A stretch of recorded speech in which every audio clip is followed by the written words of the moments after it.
जो पितरों को तर्पण है वो शहद के समान, उसके बाद करने से देसी घी का तर्पण है। उसके बाद अगर 9 बजे हम तर्पण करते हैं तो गंगा जल से तर्पण होगा या जल का तर्पण। इसलिए प्रथम बेला में तर्पण करना पितरों को शहद के समान वो जल। हेलो गाइस, हर हर महादेव आप सभी को। तो अभी हम आ चुके हैं अपने बनारस के सोरा कुआं मोहल्ले में, बुरा नाला भी आप कह सकते हो उसको। तो यहाँ मुझे एक बहुत ही प्राचीन मंदिर मिला, जहाँ की इस मंदिर के अंदर एक साथ एक नहीं पूरे 12 ज्योतिर्लिंग विराजमान हैं। तो आइए आपको हम दिखाते हैं इस ज्योतिर्लिंग के इस मंदिर के अंदर जहाँ की 12 ज्योतिर्लिंग एक साथ विराजमान है, वो मंदिर कैसा होने वाला है। जैसा कि आप देख सकते हैं ये वही मंदिर है। बुरा नाला पे आपको आना होगा, मैदागिन से आगे बढ़ेगा बुरा नाला, तो वहीं पे ये मंदिर है जहाँ की आपको 12 ज्योतिर्लिंग के दर्शन एक साथ हो जाएंगे। ये देखिए, ये वो मंदिर है। तो पहले आप दर्शन करिए बाल हनुमान के, संकटनाशी बाल हनुमान जी के, और ऐसे ही आप लाइन से आगे बढ़ते जाइएगा तो आपको दर्शन हो जाएंगे 12 ज्योतिर्लिंग के दर्शन एक साथ एक मंदिर के अंदर। तो ये हैं आपके औरंगेश्वर महादेव के, साथ ही साथ यहाँ पे केदारनाथ जी भी हैं, केदारनाथ भगवान हमारे महादेव। तो हमारे बनारस में इतने सारे मंदिर हैं जिनके बारे में बहुत लोगों को जानकारी ही नहीं है कि ये मंदिर है कैसे। साथ ही देखिए यहाँ पर त्र्यंबकेश्वर महादेव हैं, मल्लिकार्जुन भी दर्शन कर लेंगे आप यहीं पर। ये देखिए, ये है मल्लिकार्जुन और विश्वेश्वर महादेव। तो आप पास दर्शन करवाते हैं आपको। ये देखिए विश्वेश्वर महादेव। मैं पूरा आपको मंदिर प्रांगण दर्शन करवा रही हूँ कि मंदिर में कौन कौन से भगवान हैं और किस किस जगह पर स्थापित किया गया है, और थोड़ी मंदिर के बारे में पूरी जानकारी आपको देने की कोशिश कर रही हूँ। तो यहाँ देखिए इस तरह से कुछ मंदिर का व्यू होने वाला है। यहाँ पे यज्ञ हवन भी कुछ देर पहले अभी हुआ है, ये देख सकते हैं आप। और यहाँ पर हमारे भगवान कृष्णचंद्र जी हैं। ये देखिए भगवान कृष्ण, यहाँ के भगवान कृष्ण की यहाँ सुंदर सी प्रतिमा विराजमान है।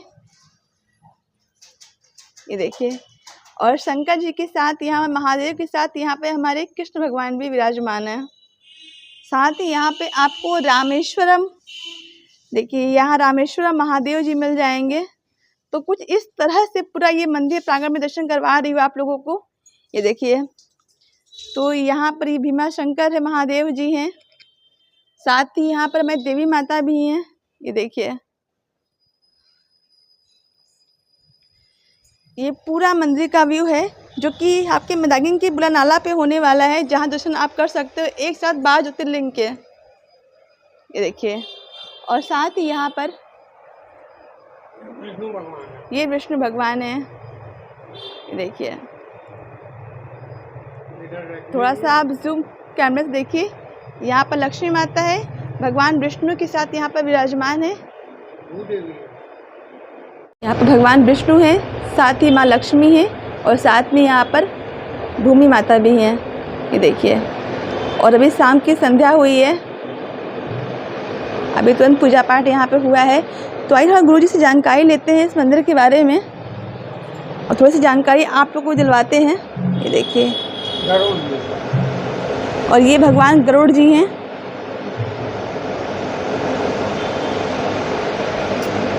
देख सकते हैं मंदिर प्रांगण कितना सुंदर लग रहा है, और एक बहुत मध्यम सी खुशबू पूरी मंदिर में आ रही है धूपम की, जो कि मन को एकदम मनमुग्ध भी कर रही है। बहुत ही ज़्यादा अच्छा लग रहा है यहाँ मंदिर में। और कितनी बढ़िया बात है ना कि आप एक ही मंदिर में एक साथ 12 ज्योतिर्लिंग के दर्शन एक साथ कर सकते हो, है ना। देखिए यहाँ पर नागेश्वर महादेव जी विराजमान हैं। ऐसे बनारस को प्राचीन नहीं कहते हैं, यहाँ सारे भगवान एक साथ आपको मिल जाएंगे। तो कभी यात्राएं बहुत दुर्गम हुआ करती थी, काशी मोक्ष की नगरी थी, तो वयोवृद्ध एक यहाँ पर मोक्ष की कामना से आया करते थे, और उस मोक्ष की कामना में वो वयोवृद्ध कहीं लंबी यात्राएं नहीं कर सकते थे। इस उद्देश्य को अंतःकरण में रखकर एक ही जगह पे 12 ज्योतिर्लिंगों की स्थापना की गई। अब जो ये आप मूर्ति देख रहे हैं, भगवान को, मूर्ति क्या भगवान को जो देख रहे हैं, ये भगवान विष्णु हैं, जो कि शंख चक्र गदा, पद्म, ये 4 हाथों से विभूषित हैं। इनके बगल में ये लक्ष्मी है। लक्ष्मी का जो एक हाथ है वो मुद्रहस्त है, धन देते हुए। ऐसी लक्ष्मी नहीं मिलेंगी। लक्ष्मी हमेशा बैठी रहती हैं, लेकिन यहाँ पे पति खड़े हैं तो लक्ष्मी बैठ नहीं सकती, क्योंकि पत्नी है। तो एक हाथ से उनका मुद्रहस्त है धन देते हुए, और दूसरे हाथ से भगवान का कमल का फूल भेंट कर रही हैं। दूसरी चीज़, अब अगर ये विष्णु भगवान हैं और ये लक्ष्मी हैं, तो ये भूदेवी यहाँ क्या कर रही है, विषय ये उठता है। इसके लिए आपको थोड़ा सा बैक में लेके चलना पड़ेगा। हमारे यहाँ समुद्र मंथन हुआ था, स्कंद पुराण में इसका जिक्र आया है। समुद्र मंथन के समय जब मद्राचल पर्वत को समुद्र में रखेंगे तो दलदल में धंस जाएगा। तो देवताओं ने भगवान विष्णु से वंदना की कि भगवान हमारी इस समस्या, तो जब वो मद्राचल पर्वत जो समुद्र में रखना था वो जाके दलदल में धंस जाएगा, तो भगवान ने उस समय कश्यप अवतार लिया।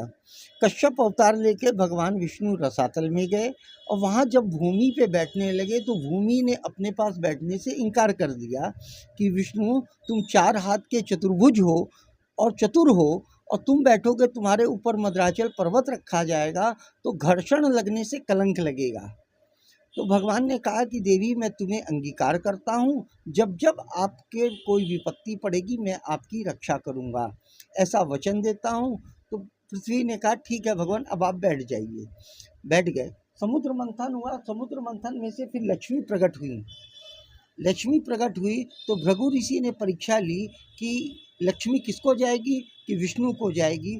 भूमि बहुत धैर्यवान है, हम इस पे चलते हैं, फिरते हैं, मकान बनाते हैं, अन्न उपजाते हैं। तो भूमि ने कहा तू छोटी बहन है, तू बाएं हाथ बैठ, मैं दाहिने हाथ बैठती हूँ। ऐसा करके ये आनंद नामक विमान है। इस विमान को गरुड़ी ये लेके उड़ रही है। ये गरुड़ की पत्नी गरुड़ी हैं। इनका जिक्र आता है तंत्र शास्त्र में। इनके दर्शन करने मात्र से कोई तंत्र काम नहीं करता। ये शेर है, ध्यान से आप अगर इसको पिक्चर को देखें, ये शेर है और ये शेरनी है। ये यहाँ पर पैर से हैं, गरुड़ के साथ गरुड़ी पैर से हैं यहाँ पे, और भगवान अपने पैर में हैं। तो ऐसी स्थिति में भगवान ने आनंद नामक विमान पर विराजमान होकर भूदेवी श्रीदेवी के साथ ऐसे दर्शन दिया था। स्कंद पुराण के नागर खंड में इसकी कथा आती है। पितरपक्ष जो है वो लगता तो है वो अश्वनी मास के कृष्ण पक्ष की प्रतिपदा से, लेकिन जिनके यहाँ कोई पूर्णिमा में गत हो गए हैं तो वो शुक्रवार से ही पितृपक्ष का पालन करेंगे। पितृपक्ष में वैसे तो 365 दिन तर्पण करना चाहिए। अगर 365 दिन व्यक्ति नहीं करता, गंगा स्नान नहीं कर रहा है, घर में नहीं कर रहा है, तो कम से कम वो 15 दिन अवश्य करे, क्योंकि पितरों की अभिष्ट कामना या उनको तर्पण करने से, श्राद्ध करने से धन, पुत्र, वैभव की प्राप्ति होती है। क्योंकि भगवान डायरेक्ट आके किसी को कुछ नहीं दे सकते, वो पितरों के माध्यम से मनुष्य के जीवन में संतुष्टि और तुष्टि प्रदान करते हैं। इसलिए सूर्योदय के प्रथम बेला में तर्पण करने से जो पितरों को तर्पण है वो शहद के समान, उसके बाद करने से घी के, देसी घी का तर्पण है। उसके बाद अगर 9 बजे हम तर्पण करते हैं तो गंगा जल से तर्पण होगा या जल का तर्पण होगा। इसलिए प्रथम बेला में तर्पण करना, पितरों को शहद के समान वो जल प्राप्त होता है। अरुण कुमार शर्मा, विष्णु मंदिर से आपसे मुखातिब हूँ। बहुत अच्छा लगा। नारायण नारायण नारायण। कृष्ण कभी अकेले नहीं होते, उनके साथ गोपिकाएं या राधा रहेंगी, लेकिन यहाँ कृष्ण जो हैं वो शंकर की उपासना रत हैं, अर्थात कृष्ण और शंकर साथ साथ हैं, क्योंकि कृष्ण को पुत्र प्राप्ति के लिए शंकर की उपासना करनी पड़ी, जिससे कि उनको प्रद्युम्न नाम के पुत्र की प्राप्ति हुई। तो उन्होंने संतानेश्वर महादेव की उपासना की, जो यहाँ पे इस मंदिर के प्रांगण में स्थित हैं। कृष्ण के साथ संतानेश्वर महादेव भी यहाँ पर विराजमान हैं, उनका भी दर्शन लाभ किया जा सकता है।